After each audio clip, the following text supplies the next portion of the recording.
যারা নতুন এই চাষটা করবেন বলে ভাবছেন তাদেরকেও জানতে হবে এর সুবিধা কি কি আছে, এর অসুবিধা কি কি আছে, কেন এই চাষটা করবেন। এই সময় গাছের আমরা গ্রোথ নিতে চাইছি, সেই জন্য নাইট্রোজেন তো আমাদেরকে দিতেই হবে, তার সাথে এই গাছগুলোতে আগামী 2-3 মাসের মধ্যে ফলও চাইছি, সেই জন্য প্রয়োজন ফসফরাস, এবং গাছকে শক্ত করতে হলে আমাদেরকে দিতে হবে পটাশিয়াম। এই জন্যই আমরা গাছে এখন। নমস্কার, আমি সুদীপ্ত, রংধনু গার্ডেনে সবাইকে স্বাগত জানাই।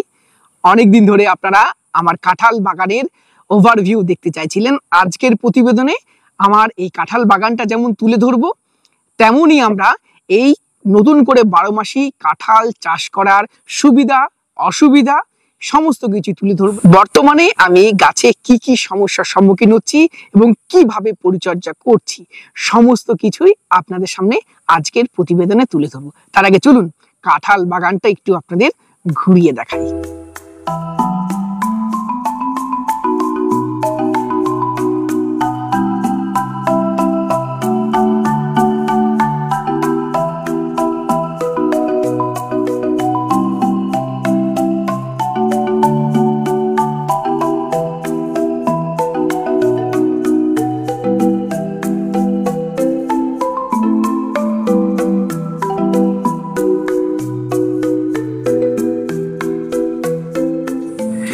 আমার এই যে বাগানটা দেখছেন, এই বাগানটার বয়স 9 মাস। আজ থেকে 9 মাস আগে গাছগুলো আমি লাগিয়েছিলাম। আর এই যে গাছটা দেখছেন, এই গাছটার হাইট প্রায় 7.5 ফুটের উপরে। অ্যাভারেজলি প্রত্যেকটা গাছেরই হাইট মোটামুটি 6 ফিট। এই সুন্দর গাছের গ্রোথের পিছনে রয়েছে স্টেপ বাই স্টেপ পরিচর্যা।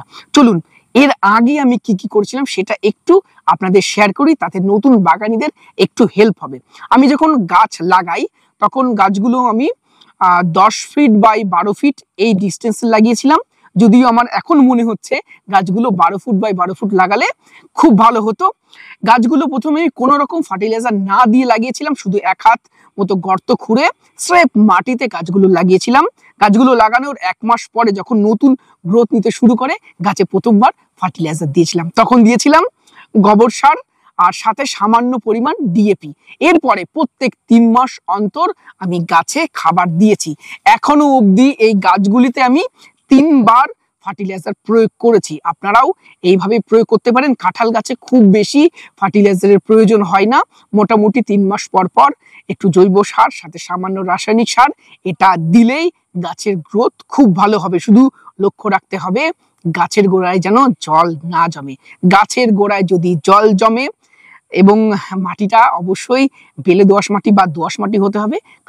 এঁটেল মাটিতে কিন্তু কাঁঠাল চাষ খুব ভালো হবে না, কারণ বর্ষাকালে এঁটেল মাটিতে প্রচুর পরিমাণ ওয়াটার হোল্ড করে রাখে, যেটা কিন্তু কাঁঠাল খুব বেশি পছন্দ করে না। তাই এই বিষয়গুলো একটু মাথায় রেখে তবেই আপনারা কাঁঠাল চাষে নামবেন বা জমি নির্বাচন করবেন। এরপরে আপনাদের বলবো, নতুন বাগানি যারা কাঁঠাল চাষ বা এই 12 মাসি ইঁচড় চাষটা করতে চাইছেন, তারা চারা কোথা থেকে সংগ্রহ করবেন এই একটা দ্বিধাদ্বন্দ্বের মধ্যে পড়ছেন। আপনাদের সবাইকে বলবো, গাছের পাতা দেখবেন, এই যে ভ্যারাইটিটা এটা বিভিন্ন নামে আমাদের মার্কেটে প্রচলিত, অনেকে বিভিন্ন নামে মার্কেটিং করছেন আর চারার দাম বিভিন্ন রকম নিচ্ছেন। আপনারা পাতাটা দেখবেন, পাতাটা একদম গ্লসি হবে, পাতাটা বড় হবে এবং রাউন্ড শেপের পাতা হবে। এটাই আমাদের মার্কেটে পিঙ্ক কাঁঠাল বলে পরিচিত, যদিও এর মধ্যেটা সেই রকম ভাবে পিঙ্ক হয় না। এটা কোথাও থাই কাঁঠাল বলে পরিচিত, এটাই কোথাও ভিয়েতনাম সুপার আর্লি বলে পরিচিত, এটাই কোথাও কোথাও 12 মাসি পিঙ্ক কাঁঠাল বলে পরিচিত। জাত কিন্তু সবগুলো সেম। আমি যখন চারা কিনেছিলাম 25 টাকা দিয়ে, মাত্র 25 টাকা দিয়ে। অনেকে বলেন কম দামে চারা খারাপ হয়, গাছের গ্রোথ হয় না। কোথায়? আমার গাছগুলো দেখুন, 9 মাসের গাছে কত ভালো গ্রোথ, এবং আশা করা যায় এই গাছগুলো আগামী 3-4 মাসের মধ্যে গাছে ফল আসবে, এবং ফল আসলে আমি অবশ্যই আপনাদের সাথে শেয়ার করব। গাছের বেশি দাম দিয়ে কিনলেই যে ভালো ভ্যারাইটি এগুলো কিন্তু নয়। আপনারা দেখে শুনে চারা কিনবেন, গাছের পাতা দেখবেন, মাদার গাছ দেখবেন, কিনে চারা পারচেস করবেন।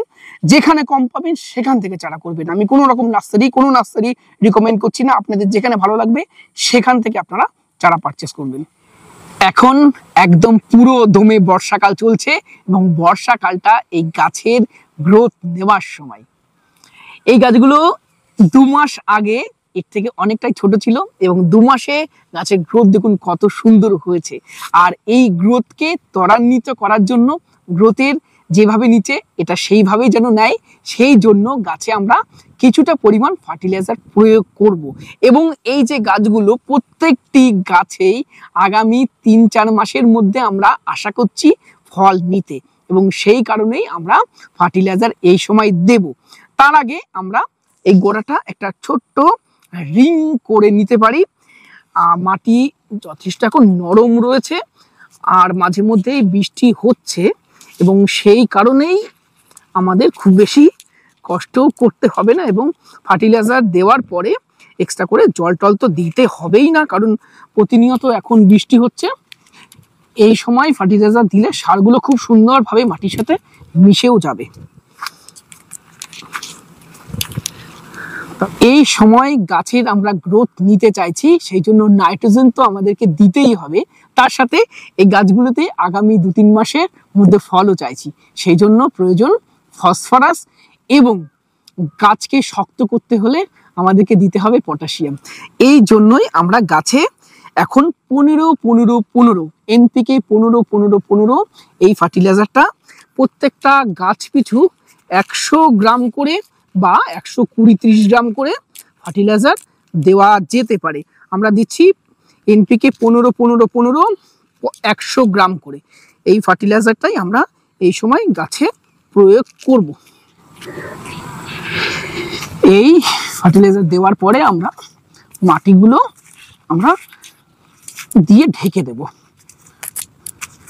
এবং অনেকে বলতে পারেন বর্ষাকালে ফার্টিলাইজার দেওয়া যাবে না, ফার্টিলাইজার দিলে বৃষ্টির জলের সাথে মাটি অনেক নিচে চলে যাবে। এরকম কাঁঠাল বাগানের ক্ষেত্রে খুব একটা সমস্যা হওয়ার কথা নয়, কারণ কাঁঠালের শিকড় মাটির অনেক নিচে অবধি যায়, তাই এখন ফার্টিলাইজার দেওয়াই যেতে পারে কাঁঠাল বাগানে। এই গাছগুলিতে এখন আর কোনো জৈব খাবার আমি দিচ্ছি না, কারণ আমার এই প্রত্যেকটা গাছেই 2 মাস আগেই আমি ভার্মি কম্পোস্ট দিয়েছিলাম, হাড়ের গুঁড়ো দিয়েছিলাম, শিংকুচি দিয়েছিলাম, এবং তার সাথে আমি কিছুটা ডিএপি এবং টাটা ধ্রুবি গোল্ড এই ফার্টিলাইজারটা দিয়েছিলাম। টাটা ধ্রুবি গোল্ডের মধ্যে সমস্ত মাইক্রোনিউট্রিয়েন্টগুলো থাকে, তাই এক্সট্রা করে আমি এই গাছে মাইক্রোনিউট্রিয়েন্ট বা কোনো জৈব খাবার এই বর্ষার মধ্যে দিচ্ছি না।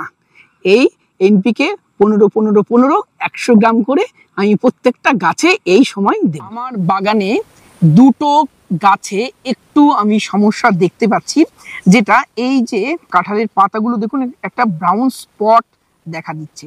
এই ব্রাউন স্পট দেখা দিচ্ছে, এগুলো কিন্তু মূলত ফাঙ্গাস অ্যাটাকের ফলে হয় এবং এই বর্ষাকালে এই সমস্যাটা দেখা দেয়। আমার সমস্ত গাছে নয়, তবে 2টো গাছে অলরেডি দেখা দিয়েছে। এখনই যদি আমি এর সঠিক পরিচর্যা না করতে পারি তাহলে কিন্তু আস্তে আস্তে অন্যান্য গাছগুলো এই রোগটা ছড়িয়ে পড়বে।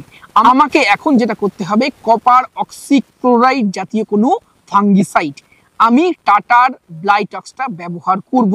টাটার ব্লাইটক্স এই ফাঙ্গিসাইডটা লিটারে 2 গ্রাম গুলে সমস্ত বাগানের গাছে আমরা স্প্রে করব। এটা স্প্রে করলে এই ফাঙ্গাসটা আর ছড়াবে না। আর যে সমস্ত পাতাতে অনেক এরকম ব্রাউন স্পট দেখা দিয়েছে সেগুলোকে আর ঠিক করা যাবে না। আমার মনে হয় সেই সমস্ত পাতাগুলোতে, যেহেতু এখন অল্প কিছু পাতা আছে, সেই সমস্ত পাতাগুলোকে আমরা ছিঁড়ে বাগান থেকে অনেক দূরে কোনো মাটি খুঁড়ে তার মধ্যে সেই পাতাগুলো পুঁতে দেবো। সেগুলো ইনফেক্টেড, এই পাতাগুলোই ফাঙ্গাস যাতে অন্য গাছে না ছড়িয়ে যায়, এই কাজটা অবশ্যই আমাদেরকে করতে হবে। যারা নতুন এই চাষটা করবেন বলে ভাবছেন তাদেরকেও জানতে হবে এর সুবিধা কি কি আছে, এর অসুবিধা কি কি আছে, কেন এই চাষটা করবেন। দেখুন, অফ টাইমে যদি এই ইঁচড়টা হয়, অফ সিজনে এই ইঁচড়টা ভালো দাম পাওয়া যেতে পারে, এটা নাম্বার 1। নাম্বার 2, খুব কম পরিচর্যায় এই চাষটা করা যেতে পারে, ফলে যাদের কাছে সময়ের অভাব তারা কিন্তু অনায়াসে এই চাষটা করতে পারবেন। ডেইলি যে মাঠে আসতে হবে, গাছগুলো পরিচর্যা করতে হবে তা কিন্তু না। আমি প্রথমেই বললাম, আমি এখনো পর্যন্ত বাগানে 3 বার মাত্র ফার্টিলাইজার দিয়েছি, আর আমার খুব মনে আছে আমি এই বর্ষাকালটাই মাসে 1 বার করে ফাঙ্গিসাইড স্প্রে করছি। এখনো পর্যন্ত 9 মাসের গাছে কোনো রকম পেস্টিসাইড আমি প্রয়োগ করিনি, তাতেও দেখুন গাছগুলো যথেষ্ট ভালো অবস্থায় রয়েছে। এবং তৃতীয় যে সুবিধা আমার মনে হচ্ছে, একবার ইনভেস্ট করার পরে আমি কিন্তু প্রতি বছর এই গাছগুলো থেকে আর্নিং পেতে পারি। এইগুলো সুবিধা। এবার অসুবিধার কথা বলি। প্রথমত অসুবিধা যেটা আমার মনে হচ্ছে, একমাত্র অসুবিধা মনে হচ্ছে, অনেক আমি বিকল্প চাষ দেখেছি। আমি মালটা চাষ দেখেছি, কুল চাষ দেখেছি, ভুট্টা চাষ দেখেছি, অনেকে পেঁয়াজ, এই ধরনের বিকল্প নতুন নতুন চাষগুলো যখন আমাদের মার্কেটে আসে, প্রথমে অনেক উচ্চ মূল্যে ফসল বিক্রি হলেও ব্যাপক হারে চাষ করার ফলে অনেক সময় এই ফসলগুলোর দাম পরবর্তীকালে কমে যায়, যেটা কুলের ক্ষেত্রে হচ্ছে, মিস ইন্ডিয়া কুলের ক্ষেত্রে হচ্ছে। প্রচুর পরিমাণে এত চাষ হয়েছে, প্রথমে হয়তো কেজি 40 টাকা, 50 টাকা, 60 টাকা দরেও বিক্রি করেছে সবাই। এখন মিস ইন্ডিয়া কুলটা কিন্তু মাত্র 15-20 বা 25 টাকার মধ্যেই দাম থাকে। তাই সমস্ত দিক বিচার বিবেচনা করে বর্তমানে আপনার মার্কেটে কতটা ডিমান্ড রয়েছে, কোথায় বিক্রি করতে পারবেন, এই সমস্ত বিষয়গুলো হিসাব নিকাশ করে তারপরে আপনারা ইনভেস্ট করবেন। এবং উচ্চ মূল্যে চারা পারচেস করবেন না। ভ্যারাইটি সবগুলো সেম, থাই কাঁঠাল, পিঙ্ক কাঁঠাল, ভিয়েতনাম সুপার হালদি, 12 মাসি কাঁঠাল, এই সমস্ত জাতগুলো সেম। শুধুমাত্র গাছের পাতাটা দেখবেন এবং যেখান থেকে গাছ পারচেস করছেন মাদার প্ল্যান্টটা দেখবেন। তো দর্শক বন্ধুরা, আজকের প্রতিবেদনে আমি ইচোর চাষ সম্বন্ধে ভালো দিকগুলো, খারাপ দিকগুলো সমস্ত কিছুই আপনাদের সামনে তুলে ধরছি। এই খারাপ দিকগুলোর সাথে মানিয়ে নিয়ে যদি মনে করেন আপনি ইচোর চাষটা করতে পারবেন, তাহলে অবশ্যই এই 12 মাসি কাঁঠাল চাষটা করতেই পারেন। আর আজকের প্রতিবেদন কেমন লাগলো কমেন্ট বক্সে লিখে জানাবেন। ভিডিওটি ভালো লাগলে একটি লাইক করবেন, নতুন হলে চ্যানেলটি সাবস্ক্রাইব করে রংধনু গার্ডেনের সাথে থাকবেন। নমস্কার, সবাই ভালো থাকবেন।